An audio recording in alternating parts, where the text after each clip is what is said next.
You are listening to a Modern Nonprofit Podcast, a podcast for leaders of today's nonprofits. We focus on the most pressing issues in a modern nonprofit, from grant writing and fundraising to back office administration like accounting. If you are looking for tips and hacks to make your nonprofit more modern and intentional, you've come to the right place. I'm your host, Tosha Anderson. I've worked with hundreds of nonprofits over many years in different capacities. First as an auditor, then a CFO of a nonprofit, and now I'm a CPA that owns the Charity CFO, an accounting firm working exclusively with nonprofit organizations. I'm passionate about trying to make the work of nonprofits even easier through the most modern practices I've learned from some of our most successful clients. Keep listening.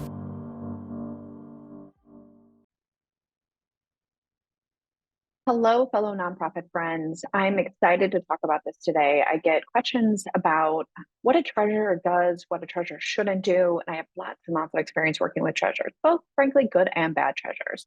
Today, we're going to talk about what a treasurer should do and what they shouldn't do. But I think we should be focusing first on what they should not be doing, because it feels like it's always one or the other. You either have really eager, over-involved, arguably, treasurer, or you have maybe a treasurer that's just not stepping up and filling their role, right? So I want to talk about some of the common offenses that I see that a treasurer is not doing, namely serving in a management capacity, right? So this includes supervising the accounting staff, making hiring decisions. Look, the day-to-day management of any function, including the accounting and finance function, is the executive director or CEO's job. A treasurer should not be overstepping and going directly to the staff internally to discuss any performance issues and concerns of that nature. The ED and the CEO should absolutely be involved in those conversations or should be driving those conversations.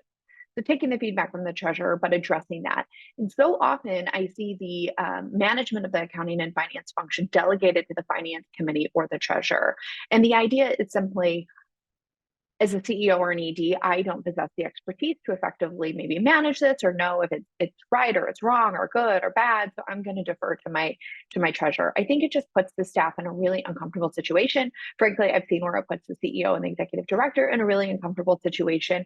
And it's just challenging because if you have a collective group of people that are, serving as a supervisory function of the internal accounting team, it's really hard to discuss performance issues, outline expectations, and to keep one direct supervisor happy because it's a collective group between the ED, CEO, and the finance committee and the treasurer. So do not put your treasurer in that situation. And if you are a treasurer and you find yourself in that situation, you should not be functioning. Your role is oversight and not day-to-day management. That's the ED or the CEO's job. The next common offense that I see for the treasurer is of micromanaging the budget. I've had some awkward conversations with treasurers in the past where treasurers think that they need to approve every expense that goes out the door. They need to write every check. They need to review every invoice. They need to understand every process. They need to have access to your accounting system, and they need to review every transaction. That, again, in my opinion, is the day-to-day management of the accounting function, and the treasurer should not be involved in the day-to-day activities. Now, are there checks and balances in place, especially for small organizations? Absolutely. More oftentimes, I see a threshold for expenses that need a dual signature. So maybe a CEO and the treasurer would sign off on a check greater than 5, 10, 15,000, something to that effect. Should a treasurer have some sense of what the month-end close process looks like and the key internal controls? Absolutely. Should they be part of the internal controls? From an oversight perspective only, the most significant key control that an auditor might rely upon is the treasurer actually reviewing the financial statements in detail and asking follow-up questions and then presenting it to the board as a whole. As a former auditor myself, I don't look at a treasurer reviewing or doing all of the activity as a really key control. In fact, I think it creates some segregation of duties issues. I think it creates some problems that someone else is not really reviewing the work independent of the treasurer, which leads me to my next point. A treasurer should not ever be doing, in my opinion, the accounting or the bookkeeping, right? The treasurer's job is oversight. It's really difficult, I would argue impossible, to oversee your own work. And frankly, for many small organizations, the treasurer or the bookkeeper is also the only financial person perhaps on the board. So when you have somebody doing all of the accounting work, reconciling all of the accounting work, and everyone tends to trust the treasurer, and there's really not any oversight on the treasurer's work. There's no checks and balances there. That is where we get into some really difficult situations, just a general lack of segregation of duties, a lack of internal controls, a lack of, frankly, a succession transition plan. I've seen this happen so many times where a new treasurer steps in and they just can't fill that capacity because it's really a part-time job. It's not a volunteer capacity. There's a lot of problems that come with your treasurer serving as your accountant. And I understand in a practical sense for small organizations, that might be your best and only option, but you should certainly be making plans to find ways to create some segregation there. Maybe the treasurer has a stepped approach where they stop doing the day-to-day activity in the bookkeeping and you have an office manager or something like that, getting the information into the accounting system, and then the treasurer is just simply reviewing it. And then eventually you build up into having a bookkeeper or accountant on staff or outsourcing your accounting function, for which that party will then create all of the accounting, reconciliations, and the financial reports. And the treasurer is there just to poke holes in it and make sure that everything is up to par. So those are the top three things that I think immediately a treasurer should not be doing: serving in any sort of management capacity and micromanaging any sort of day-to-day staff, micromanaging the budget and asking all of the questions about every expenditure, even if they are in line with the budget, even if it's already been approved by the board. I've seen treasurers do that all the time. And then last but not least, doing the accounting and the bookkeeping. I know that's a temptation for many organizations, but that's just simply not best practices, in my opinion. So next, let's talk a little bit more about what a treasurer should be doing. If you find yourself in a situation like Tosha, all those things you mentioned, I actually do, and that's most of my job. If I'm not doing that, what should I be doing? Or maybe you have, you're an ED or CEO of a nonprofit and you're struggling with your treasurer not doing anything at all. So here, in my experience, formerly as a treasurer of organizations, I work with many organizations. I currently serve on boards. I work with hundreds of nonprofits every month. So we have a lot of interaction with treasurers. And the most effective treasurers that I've seen have some of these common responsibilities. Number one, assisting in policy creation. So this is especially important for growing and evolving organizations, namely things around operating reserves, capitalization policies, possibly investment policies. Maybe it's document retention for accounting record policies. Maybe it's dual signatures and internal control policies, things of that nature that they should be taking into consideration. And a good indicator for policies that you should have would be going through your 990. There's a whole checklist of things that you should and shouldn't be having according to the IRS. You can go to the Better Business Bureau. Locally, we have a great United Way, and they have a quality of standards. So there should be a lot of resources that you can go to identify what policies your organization maybe should have, and then pinpoint which ones you don't have. And then your treasurer and the rest of your finance committee, if you have a full finance committee, can really drive those conversations. So that is one way that I see treasurers very effective.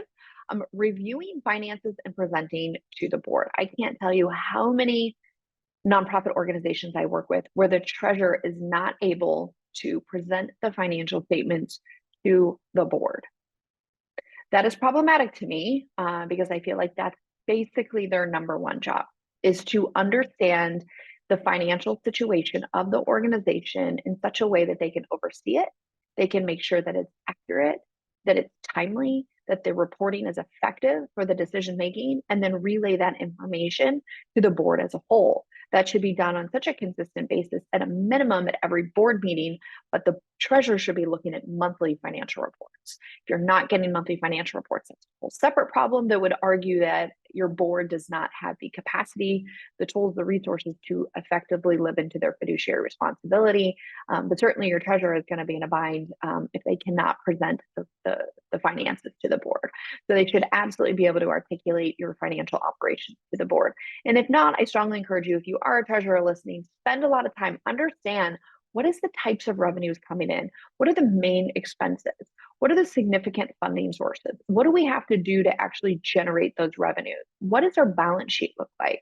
How much cash do we have on hand? Are we at risk for running out of cash? Are there periods where our cash is running really low?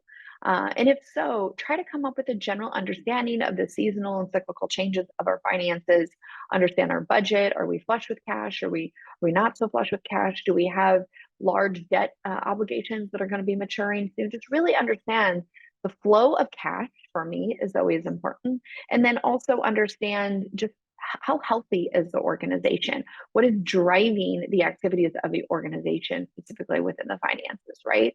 Is it really grant-based, individual donor-based? Is it contract-based and it's a fee for service? And if we don't deliver the services, we're not going to get paid. And how does all of that work together? And this is really something that maybe a few hours of time with staff will really help you be able to understand the key programs, the key funders, and really what's driving the financial activity. So if you ask an auditor, if you ask the IRS, they would also say that the treasurer and the finance committee is absolutely required and should be participating in the year-end audit process. They should be interacting with the auditors. They should be reviewing the audit report. They should probably be interviewed by the auditors to make sure that there's no concerns at the treasurer level. And they should be having open conversations about any disagreements with management, right? So that should be happening with your auditor. If you are a treasurer and you have never interacted with your auditor, you should. You should be involved in that conversation. And then the 990, the filing of the 990, the IRS says that every board member should be presented with a copy of the 990 before it's filed. You would want to be able to review that, especially as a treasurer. You want to understand the key elements of the 990 and really at a minimum check it for accuracy. Make sure that you understand where the numbers come from. Read the narrative part. Sometimes as accountants, we focus on the numbers, right? But read the narrative parts, right? Understand what are we saying our vision is, or our mission rather. What are we saying that our programs are doing, and what are those program accomplishments? What is all the supplemental information that we maybe spell out in more detail in Schedule O in the very back of the 990? So read all of it. It's lengthy, I know. I apologize in advance, but it's a really important document, and that's certainly an expectation the IRS has, that you would be reviewing that and approving that at the treasurer level. Okay, let's see. Certainly, as I mentioned too, if there's any disagreements with management, if there's any issues or any concerns, any challenges that the auditors have had, do you as a board know about it? You would assume your management would relay that information to you, perhaps, but I have to beg the question, what if your management is the problem? How do you get that information from outside third-party sources that you as the board, you hired them to do a full audit and to bring findings, observations, and recommendations to you? And if you have no interaction with them, how are you getting the full picture and not a filtered version of that? I've seen that happen. Okay, last but not least, providing financial strategy. So participating in the strategic planning of the organization, including finances, accounting, internal controls, anything of that nature, right? The treasurer should be involved and be considering short and long-term plans, right? So short and long-term financial implications of expansion plans, programmatic growth, programmatic shrinkage, perhaps. Maybe we need to eliminate a program. Your treasurer should be involved in those conversations, and the finance committee as a whole. They should be looking at investments. So a lot of times I see treasurers interacting with boards in a way that maybe they have a large operating reserve and they need to know what to do with it. So perhaps their treasurer comes more from the finance background or the investment and banking background rather than the accounting background. So they would typically lend their expertise in that way in investment management. Maybe there's capital campaigns or any other long-term or short-term initiative that the organization is undertaking. Your treasurer should absolutely be participating in that. And I just had an idea, what if you as an organization, you don't have a treasurer? Well, check your bylaws of your organization and check your state requirements. In many states, you are required to have a treasurer. So if you don't find yourself having a treasurer at this time, you should strongly consider having a treasurer, especially if it's mandated by your state. So that in a nutshell, friends, is my best tips for what an effective treasurer should be doing and what they certainly should not be doing. Until next time, see you, friends. Thank you for listening to a Modern Nonprofit podcast powered by the Charity CFO. If your nonprofit is needing help with accounting or bookkeeping, head on over to thecharitycfo.com to find information on the work we are doing with other nonprofits. If you found this information helpful, please give us a 5-star rating on your podcast streaming platform so other nonprofit leaders can find us. We appreciate your support, and we'll see you on the next episode.